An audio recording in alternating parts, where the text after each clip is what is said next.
गौरव जैन जी, आपसे भी समझना जी। चाहेंगे। देखिए, क्योंकि मैं तो सीधा उपचुनाव और चुनावों की बात करती हूँ और बात करती हूँ जो ज़मीनी हकीकत होती है। ठीक है, बहुत अच्छी बात योगेश जी ने कही कि मुद्दों की बात करनी चाहिए, जनता मुद्दों से सरोकार रखती है।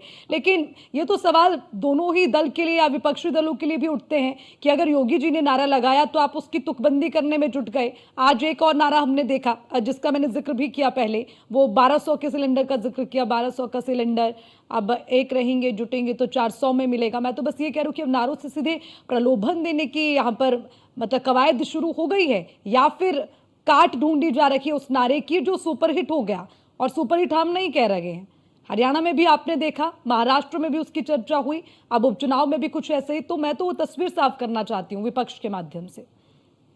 जी देखिए, नारा देना, तुकबंदी करना, तुकमिजाजी करना, ये भाजपा की पुरानी आदत है। संघ का पुराना उनका एक ऐसी कार्यशैली रही है कि मुख्य मुद्दों पे बात ना करके ऐसी चीजों में लोगों को उलझा दिया जाए कि वोटर सोच ना पाए कि असली मुद्दे क्या हैं। हम्म। अभी आपने देखा हो, चंद महीनों पहले बीजेपी जितना हो सकती थी उतना ज्यादा उसने अपना जो भी कार्ड उनके पास थे उन्होंने खेला, लेकिन इसका अंजाम क्या हुआ? हम्म। जहां बोलते थे कि हम 80 में 80 लाएंगे, वहां पर 37 पे जाके 32 पे 31 पे जाके धराशायी हो गए। तो यहाँ पर भाजपा को अब समझ नहीं आ रहा कि किस राह पे जाए।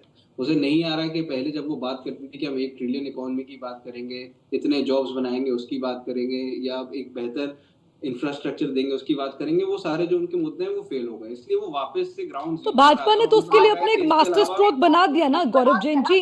बटेंगे तो कैसे कटेंगे। मास्टर स्ट्रोक लेकिन आप आप लोग बताइए? तो अभी इतने चुनाव नारे का गढ़ रिजल्ट रखे हैं आया नहीं, जिससे चुनाव जनता का ही रिजल्ट जब कंफ्यूज हो आया नहीं जाएगी। तो गौरव मास्टर जैन जी, मैं स्ट्रोक तो ये कह रही कैसे हूँ हो कि गया? जनता को क्यों कंफ्यूज कर रहे हैं। आप भी कोई एक नैरेटिव सेट कर लीजिए ना, जैसे लोकसभा में किया। संविधान खतरे में है, संविधान खतरे में है, हमारा आरक्षण नैरेटिव खत्म तो हो जाएगा। वो लोकसभा नैरेटिव चुनाव से ही आपने सेट साफ किया, है अब क्या है। कि व्यक्ति जो है वो ये जो फिरकापरस्त सोच है भाजपा की कि लोगों को बांटा जाए, उसको दूर। हम तो हमेशा से बोलते रहे कि साथ जुड़ेगा, इंडिया साथ जुड़ेगा, साथ में चलेगा। हर भारत में हर साथी जो है वो हमारा साथी है।